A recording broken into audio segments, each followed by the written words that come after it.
안녕하세요, 무리씨입니다. 이번에는 한국사 여걸열전에 나오는 기황후 편을 보도록 하겠습니다. 기황후는 고려인 기자오 딸로 태어나서 중국의 공료로 강제로 끌려가 중국 온나라 순제의 황후로서 30년 동안 권세를 누렸다고 합니다. 본문으로 들어가 보겠습니다. 기황후는 본래 고려의 여인으로서 고구려가 원제국의 간섭을 받던 시대에 공려 출신으로 원나라에 끌려갔으나 원의 마지막 황제인 순제 총비가 되었다가 나중에는 황후의 지위에까지 오른 기이한 운명의 주인공이었다. 역사상 여인의 몸으로 외국에 나가 고귀한 신분에 이른 이는 기황후 밖에는 없었다. 이는 기황후라는 인물이 그만큼 비범했었으며 일생이 그만큼 파란만장했다는 반증일 것이다. 더군다나 기황후는 처음부터 지위가 높거나 부유한 집안 출신이 아니라 나라에서 마구잡이로 끌어다가 원나라에 바친 공려 출신이었다. 공려란 글자 그대로 곡물이 된 여자를 뜻한다. 사람을 여자를 강대국에 바치는 선물로 취급했다는 말이다. 고려가 원나라에 공려를 보내게 된 것은 1274년 원정 15년 원나라가 사신을 보내 공려 140명을 보내라고 요구한 것이 시초였다. 원의 강요에 시달리던 고려 조정은 할 수 없이 결혼 도감이란 임시 관청을 설치하고 공려를 선발해 보내기 시작했다. 처음에는 몽골 오랑캐에게 항복할 수 없다면서 조정의 해산 명령을 거부하고 피어린 항쟁을 벌이다가 진압당한 삼별초의 아내나 딸, 승려나 죄수들이 딸들을 붙잡아 강제로 보냈는데 이렇게 해서 원나라로 끌려간 고려의 공려 대부분은 원나라에 투항한 남송 출신 관리들이 처첩이 되어 다시는 고국으로 돌아오지 못한 채 중국 땅에 뼈를 묻어야만 했다. 원은 고려를 완전히 복속시킨 다음에는 노골적으로 공려를 강요했을 뿐만 아니라 사신으로 온 자들도 짐승 같은 인간들이어서 매일 밤 여자를 요구했고 그것도 매번 다른 여자를 잠자리에 들여보내라고 행패를 부렸으니 이야말로 나라의 꼴이 말이 아니었다. 그렇게 고려 공려의 비극은 시작되었는데 원의 요구는 해가 갈수록 도를 더해 더욱 많은 공려를 강요했다. 고려가 원에 항복한 이후 80여 년간 50여 차례 걸쳐 공려를 바쳤다고 하니 추산해 보건대 그 수는 수만 명에 이르렀을 것이다. 나중에 고려 조정은 다시 과부 처녀 추고 별감이란 이름도 괴상한 관청을 다시 설치해 조직적으로 과부와 처녀를 선발해 원나라에 바쳤다. 그것도 모자라 충렬왕 13년 1287년에는 양가의 처녀는 먼저 관아에 신고한 다음에 혼인한 날은 특명까지 내렸다고 고려사는 전한다. 고려시대에 결혼 정년기 이전의 어린 자녀를 혼인시키거나 대릴 사이를 드리는 초원 풍습은 이렇게 해서 비롯된 것이다. 딸을 낳으면 나중에 공료로 빼앗길까 두려워 이웃에게도 그 사실을 숨기고 공료로 뽑히면 도망을 치기도 하고 투신 자살하는 사건까지 곳곳에서 벌어졌으니 참으로 공료 때문에 나라 전체가 몸살을 앓았던 것이다. 자연히 고려는 여자가 부족하게 되어 정작 우리나라 총각들은 짝을 구할 수 없는 딱한 지경에 이르렀다. 이에 박유라는 사람은 축첩을 허용하여 자식을 더더욱 많이 낳아서 부족한 여성을 충당토록 하자는 주장을 펼치기도 했다. 기씨가 원나라에 공료로 끌려갔을 때에 이미 원황실에 소속되어 있는 고려 출신 공료만 해도 150명에 이르렀고 황관 또한 많았다고 한다. 황관은 처음에는 공료와 마찬가지로 원의 강요에 의해 끌려간 자들이 대부분인데 나중에는 가난 때문에 또는 출세를 위한 삐뚤어진 사고방식 때문에 스스로 거세하고 자원하여 원으로 건너간 자들도 생겨났다. 고려가 몽골에 굴복한 것은 1258년 고종 45년 그해 4월에 채씨 무신 정권이 무너짐에 따라 반몽고파도 와해되어 고려 조정은 그해 12월 몽골에 항복하고 말았다. 고종도 그해 강화도에서 죽고 몽골 조정에 입조했던 태자가 1259년 6월에 원종으로 즉위했다.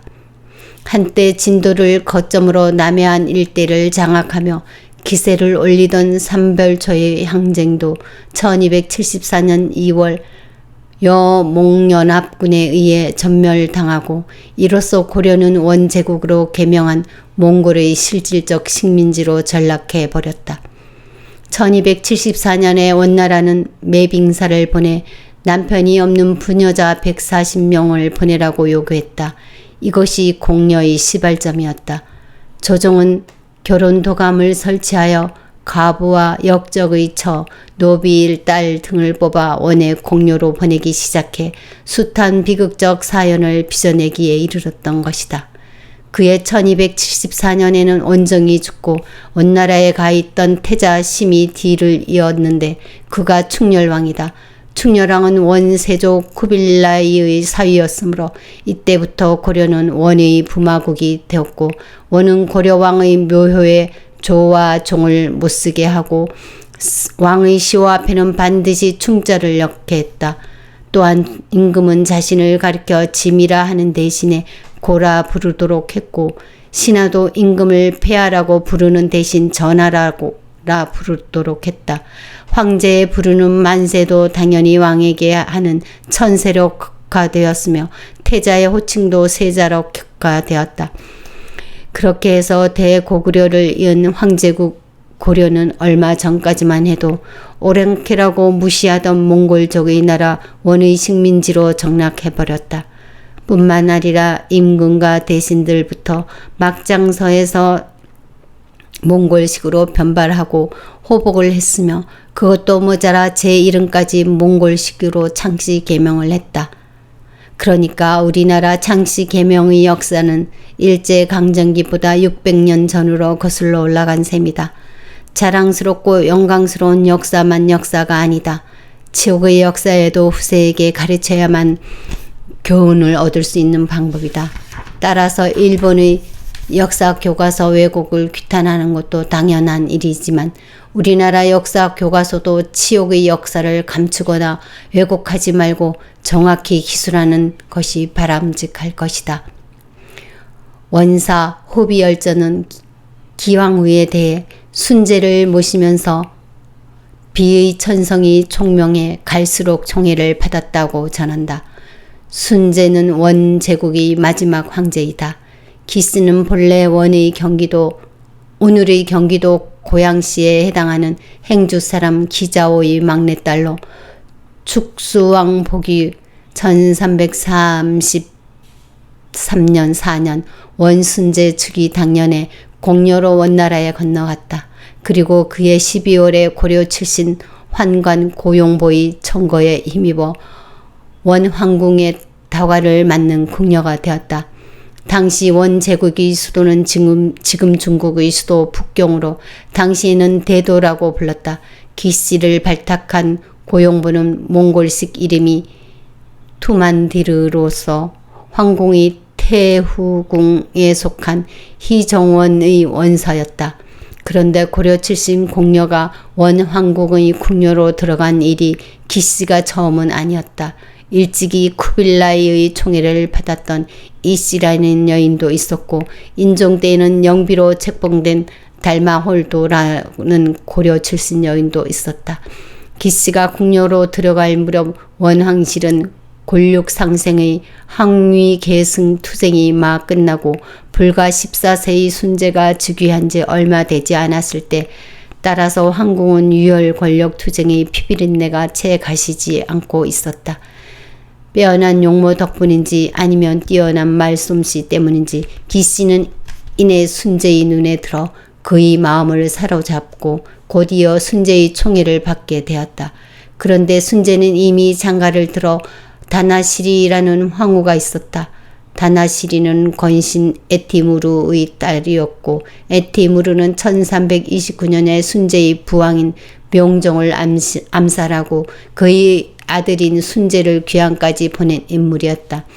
당시 불과 10살짜리 어린 소년이었지만 순제는 부왕이 암살당하는 피비린내 나는 궁중 권력 투쟁의 소용돌이 속에서 처음에는 고려의 대청도로 유배당했다가 다시 광설인 계림으로 입에당하는 등 2년 동안 말할 수 없는 고초를 겪어야 했다. 따라서 이처럼 평생 잊을 수 없는 뼈저린 기억을 간직한 감수성 예민한 순제가 부왕을 죽인 원수의 딸 다나시리에게 애정을 느끼지 못했을 것은 불을 보듯 뻔한 일이었다. 게다가 기씨가 자신이 한때 귀양살이 하던 고려 출신이라는 점에서 더욱 정이 끌렸는지도 모르는 일이었다. 아마 기씨가 순제의 총애를 받게 된 이유 가운데는 빼어난 자태와 용모도 그렇거니와 보통 여자들도 뛰어나게 총명한 머리였기 때문이었을 것이다. 당시 온 나라의 형편을 잠깐 살펴보자. 원은 세조 쿠빌라리가 죽은 직후 고려 충렬한 1294년 20년부터 왕실의 제휴 다툼과 권신의 진왕이 갈수록 심화되어 이후 약 50년간 11명의 황제가 바뀌고 또 아예 황제가 없는 상태도 서너 차례나 거듭되었다.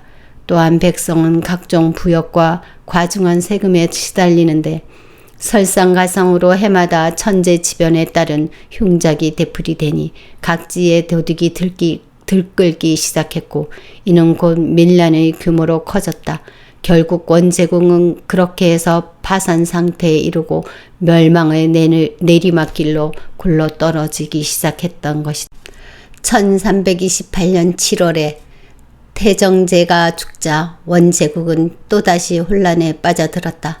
태자 아수기바가 상도에서 천순제로 즉위했는데 권신 에티무르가 무력을 앞세워 그를 거세하고 무종의 두 황자가 가운데 아우인 토부티부르를 옹립하여 제위에 세우니 그가 문종이다.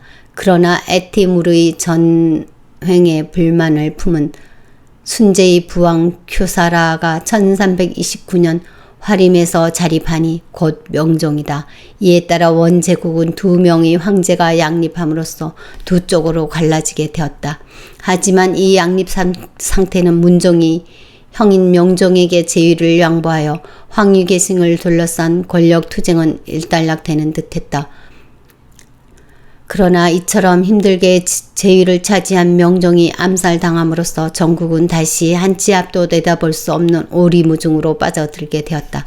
그동안 강력한 무력을 기반으로 한 권신 에티무르의 전횡과 행포는 크게 달했다. 그는 죽은 황제 태정제의 황후를 자신이 차지하는가 하면 황궁과 종실의 미인 40여 명을 닥치는 대로 강간하는 등 신하로서는 도저히 할 수 없는 폐륜 행위를 자행했다. 그는 고려 조선에서도 수시로 부당한 간섭을 하고 터무니없는 요구를 함으로써 우리나라에서도 숱한 손실을 끼친 한마디로 말해서 형편없는 악한이었다. 명종의 급사는 결국 천하의 악당 엔티무르가 문종을 꼭두각시 황제로 복위시켜 자신이 뒤에서 정권을 계속 장악하고자 꾸민 음모라는 사실이 밝혀졌다. 어린 순제를 멀리 귀양 보낸 일도 문종의 복위에 걸림돌이 되는 그를 제거하기 위해 명종의 친자가 아니라는 구실을 뒤집어 씌운 것이었다. 이러한 우여곡절 끝에 순제가 마침내 제위에 오르게 되어 입경에 하게 이르기에 이르렀던 것이다. 그러나 계림에서 풀려나 대도로 돌아오는 도중에 양향에 다다른 순제는 기절할 듯이 놀라고 말았다. 저승사자와도 같은 엔티무르가 그곳까지 마중 나와 있는 것을 발견했기 때문이었다. 뒷날 순제는 그 당시를 회상하면서 그때 나를 죽이려고 기다리는 줄 알고 얼마나 무서워서 너무나 무서워서 말도 한마디 못했다고 했다. 순제는 대도로 돌아와서도 곧바로 제위 오르지 못한 채 기다리고 있다가 1333년 3월에 무소불위의 권력을 휘두르던 권신 에티무르가 죽은 뒤에야 비로소 즉위할 수 있었다. 이 같은 우여곡절 끝에 오른 황제의 자리였고 그에 앞서 엔티무르의 권력 기반을 다지기 위한 정략 결혼이었으니 순제와 다나시리 사이에 참다운 부부애가 생길 택이 없었던 것이다. 그러나 비록 황후의 아버지 엔티무르는 죽고 없으나 황후의 집안은 아직도 원제국에서 무시할 수 없는 고문세가였으니 이는 그녀의 친가 형제인 당치 씨와 타라하이 등이 여전히 조종해서 막강한 세력을 떨치고 있었기 때문이다. 그런 까닭에 황후 다나시리는 남편이지만 어린 황제를 눈 아래로 내려다보고 있었고 순제는 그런 황후로부터 갈수록 마음이 멀어지고 있었던 것이다.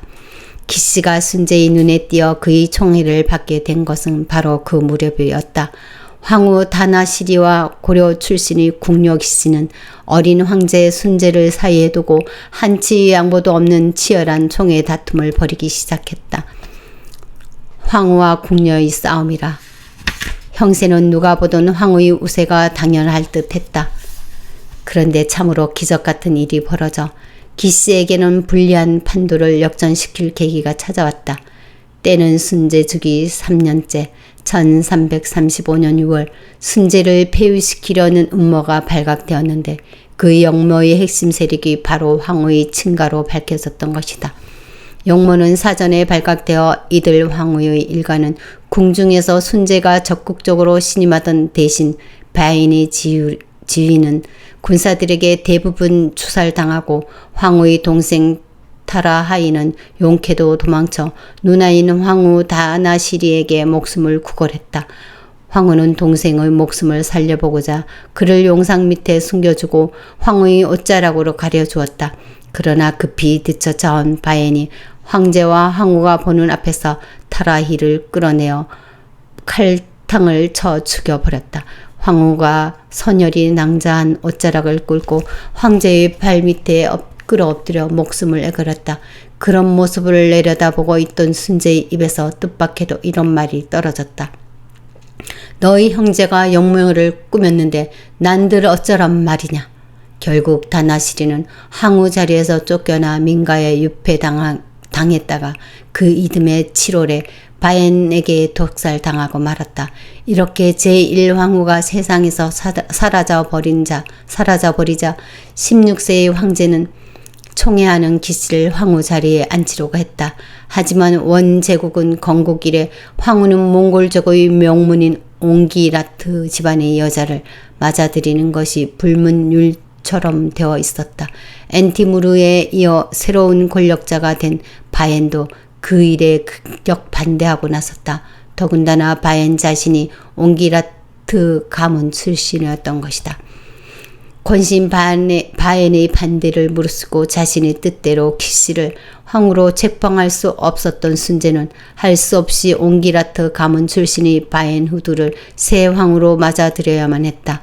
원항실에서 상대적 약자였던 기씨는 참아야만 했다. 그런데 또다시 기씨에게 행운이 찾아와 전화위복의 기회가 되었으니 그것은 1339년에 기씨가 순제의 첫 아들 아유시리다라를 낳은 것이다. 기씨로서는 원황궁에 들어간 지 7년 만의 쾌거였다. 이제 기씨에게 두려운 사람은 왕후 바엔 후두도 아니고 황제도 우습게 아는 권신 바엔 오로지 한 사람뿐이었다. 그런데 그 눈에 가시 같은 바엔도 마침내 실각하는 사건이 벌어짐으로써 기씨는 또 한 차례 세옹지마와 같은 운명의 주인공이 되었던 것이다. 그것은 야심만만한 권신 바엔이 궁중 권력 투쟁에서 패퇴한 일이었다. 그런저런 곡절 끝에 고려의 공료 출신 기씨는 마침내 대원 제국의 제2황후로 책봉되었다.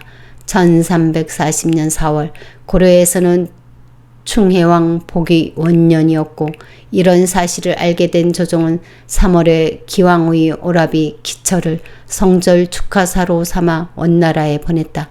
몽골족이 아닌 고려의 공료 출신 여인이 황후가 된 데에 대해 많은 사람이 입방아를 찧었지만 기왕후는 모른 척하고 제2황후로서 자신의 위치를 잘 지켰다. 그런데 이미 몰락의 내리막길로 들어선 원제국에서 사건은 꼬리에 꼬리를 물고 일어났다.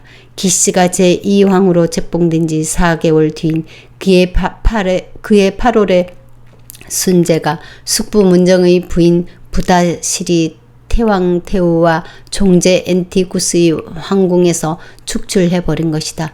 이 이유로 순제는 문종이 자신이 부왕 명종을 죽이고 또 항위를 자신이 아들에게 물려주기 위해 명종의 전궁인 바부샤 태우까지 누명을 씌워 죽였으니 순제 자신도 명종의 아들이 아니라는 누명을 씌워 멀리 고려의 대청도로 귀향을 보냈다는 죄상을 열거했다. 이 사건의 배후를 이렇게 보는 사학자도 있다. 기씨가 태자 아유시리다라를 낳자 고려 출신의 내시 강근강과 좌장고사 신예 등을 고려의 금강산으로 보내 봄정을 만들게 하는 등 기씨를 끔찍이 사랑하던 순제였다. 따라서 기왕후에게는 다음 왕유 계승자인 엔티쿠스가 버티고 있는 한 자신이 아들이 황제에 오를 가망성이 없다고 보았을 것이고 그런 까닭에 기왕후가 순제에게 백연머리 송사를 벌여 엔티쿠스를 축출했으리라는 것이다. 이런 설을 뒷받침하는 정황 증거가 또 있다. 그것은 황유 계승자 엔티쿠스와 더불어 축출한 태왕태우 부다시리가 관할하던 휘정원을 기왕후가 장악했다는 사실이다. 순제가 즉위하던 해에 1334년 12월에 설치한 휘원원은 소속 관원이 366명에 이르는 거대한 기구인데다가 거기에 딸린 재산 또한 막대했다. 미천한 고려 출신 황후로서 권력 투쟁을 계속하기 위해서는 막대한 인력과 재물이 절실을 했으리라는 점은 물어볼 필요도 없었다. 기왕후는 고려의 미인을 많이 거느리고 있었으며 이들을 권력자들에게 보내 환심을 샀다. 당시 원의 고관 대작 가운데는 고려 여인을 거느리지 않으면 명문축에 끼지도 못했다. 따라서 원황실과 상륙층에서는 의복, 신발, 모자 등 고려의 물건이 널리 유행했다. 당시 고려에서는 부원배라고도 불리는 친원파에 의해 몽골 풍습이 유행했고 왕족과 귀족부터 몽골식 창씨 계명을 하고 있었던 사실과 대비할 때 오히려 원황실에서는 기황후에 의해 고려 풍습이 유행했다는 사실은 참으로 역사의 아이러니라고 하겠다. 요즘 말하는 한류의 원형이라고도 해도 좋을 것이다. 이제 기왕후의 적수는 명문 옹기라트 출신은 제1황후 바엔후두 뿐이었는데 다행이랄까 이 정후는 아직도 황자를 낳지 못하고 있었다. 기씨는 황후가 된 뒤에 박불화 즉 박티무르프카와 고용보의 등 머리가 잘 돌아가는 고려 출신 내시들을 박탈하여 측근으로 거느렸다. 특히 박불화는 기왕황후와 같은 고향 사람이며 고용보는 휘정원을 개칭한 자정원의 초대 책임자를 맡고 있었다. 그런 까닭에 고려 조정에서도 한갓 천한 내시에 불과한 고용보에게 완상군을 봉했던 것이다. 중서성에서 기왕후를 정후로 책봉해야 한다는 추청을 올린 것은 1365년 11월이었는데 처음에 순제는 이를 받아들이지 않았다. 축근컨대 그는 그동안 자신의 권력 가족과 아들 황태자 책봉을 위해 끈질기게 집착하는 기왕후의 모습을 보고 정이 식어버렸기 때문인 듯하다. 게다가 아직 젊은 자신을 보고 황태자에게 양이토록 한 사람도 기왕후가 아니던가. 어쨌든 기왕후 일파의 집요한 요구에 지친 순제는 마침내 기왕후를 정으로 책봉할 수밖에 없었다.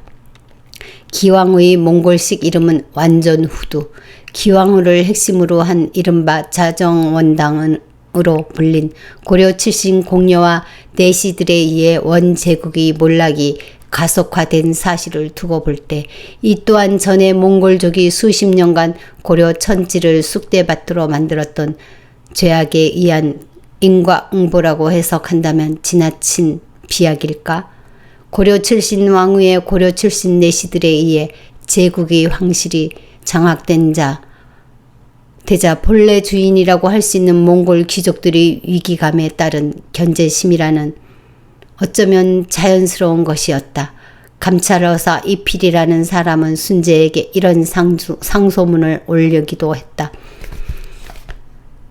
세조께서는 고려와 더불어 이를 도모해서는 안 된다고 하셨는데 폐하께서는 그 유조를 어기시고 기씨를 황후로 삼았으므로 천재재변이 자주 일어나는 것이옵니다.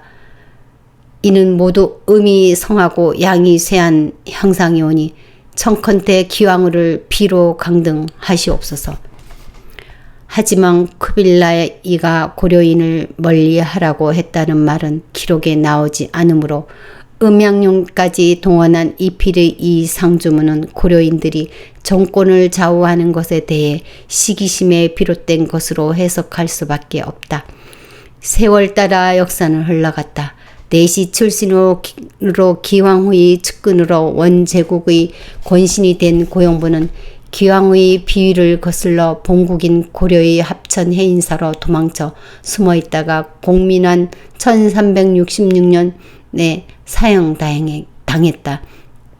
그 이유는 투르크계의 하마 형제와 합세하여 방중술이 고수라는 티베트 출신 밀교 승려를 순제에게 소개한 꾀심죄에 걸렸기 때문이었다. 순제가 얼마나 이 방중비술에 미혹되었는지 정무를 돌보지 않는 것은 물론 그토록 총애하던 기왕후도 돌보지 않았으며 심지어는 자신의 친아들인 태자 아유시리다라에게도 그 비법을 익히도록 권했다니 기왕후가 노할 만도 했던 것이다. 고용보가 실각하자 그 뒤에 자정원이 책임을 맡아 기왕후를 뒷받침한 인물은 박불화였다. 그리고 순제에게 방중수리 대가 라마승을 소개했다가 기왕후의 미움을 산 하마 형제는 기왕후의 미움을 다른 데로 돌리기 위해 기왕후의 측근 가운데 한 사람인 중서우승사 토크타가를 모함해 독살시켰다.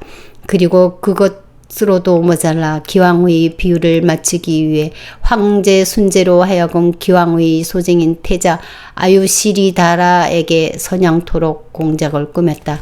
하지만 꼬리가 길면 밟힌다고 이 음모는 결국 1356년에 탄로가 나버렸다.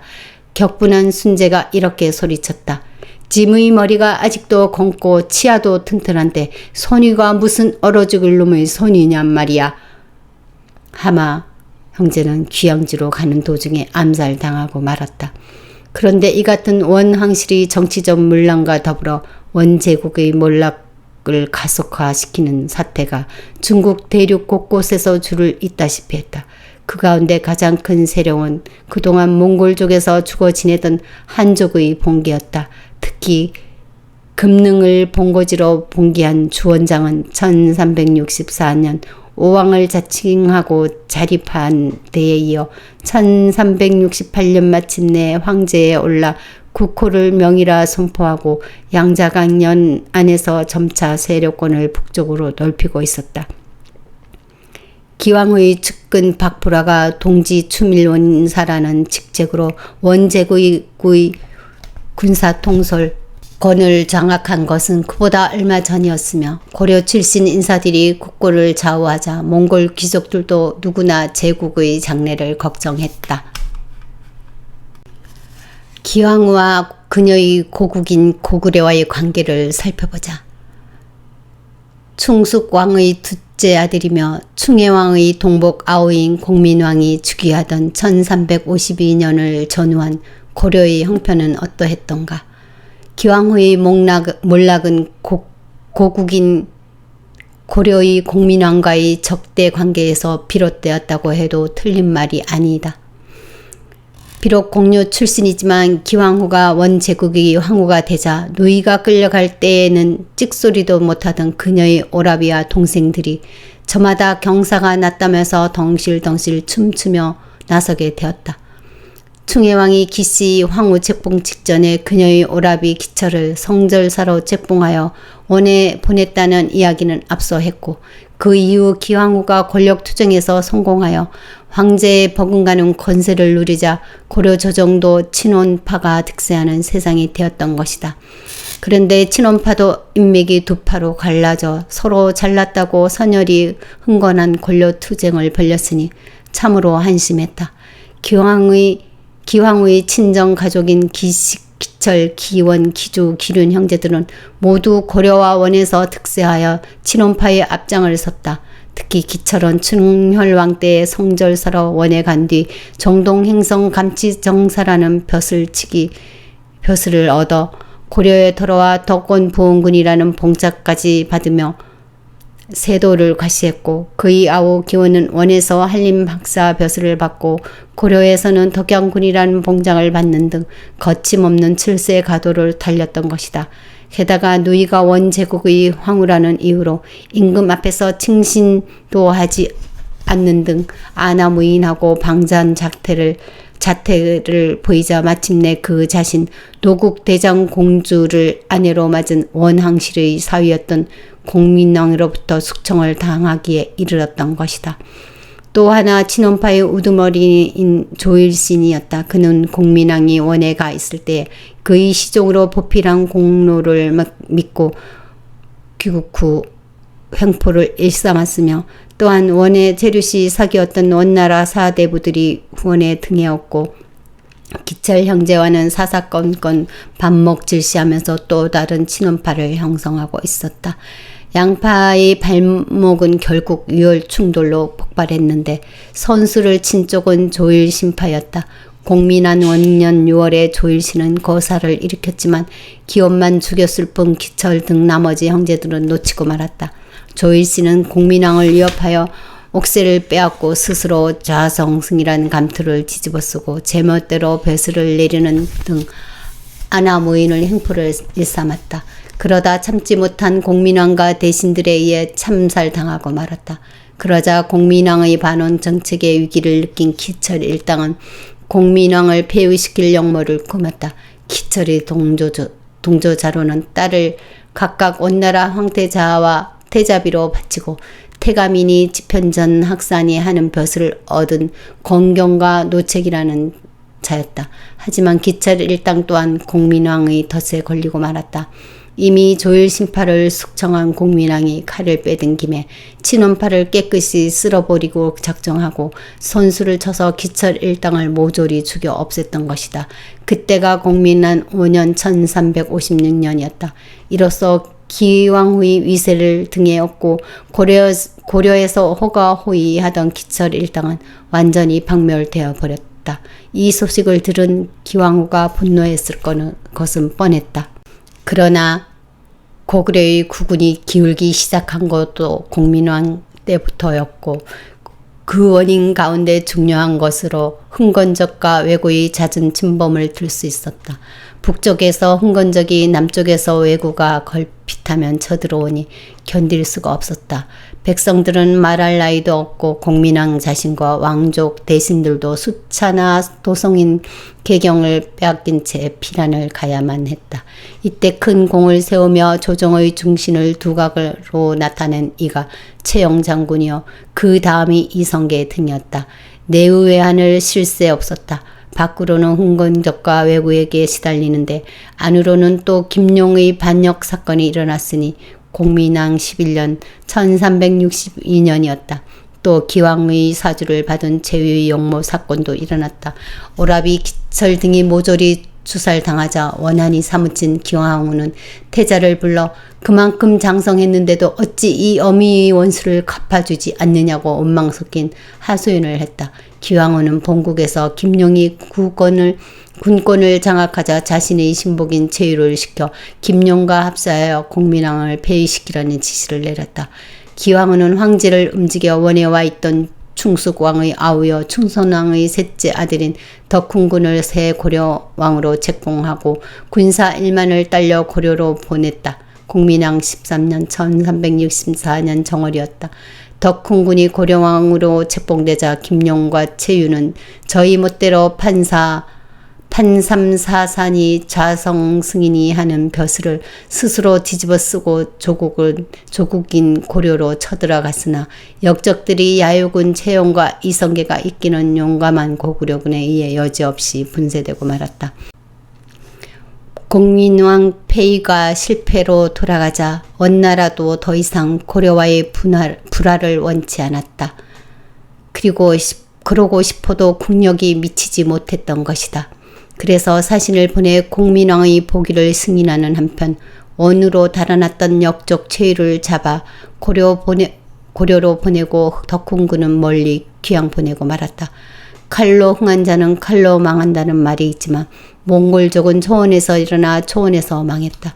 1368년 남경에서 명나라를 건립하고 황제에 오른 주원장은 파죽지세로 북상하여 그의 사월에 영경을 함락시켰다. 그리고 도망치는 순제를 추격하여 그 이듬해에는 개평을 함락하여 중국 대륙 대부분을 장악했다. 내몽골 하림으로 닫아놨던 순제는 1370년에 죽고 기왕의 소생 황태자 아유시리다라가 즉위하여 간신히 명맥만 유지하니 그가 곧 복원의 소종이다. 기왕후가 언제까지 생존했는지는 확인이 되지 않는다. 돌이켜보건대 기왕후는 보잘것없던 고려 공료 출신으로서 순제가 즉위하던 1334년에 원제국의 황실로 들어가 몽골 초원으로 쫓겨가 순제가 죽던 1370년까지 37년 동안이나 대제국 원나라를 쥐고 흔들었으니 참으로 우리 역사에서 다시 찾을 수 없는 희귀한 역을이라고 하겠다.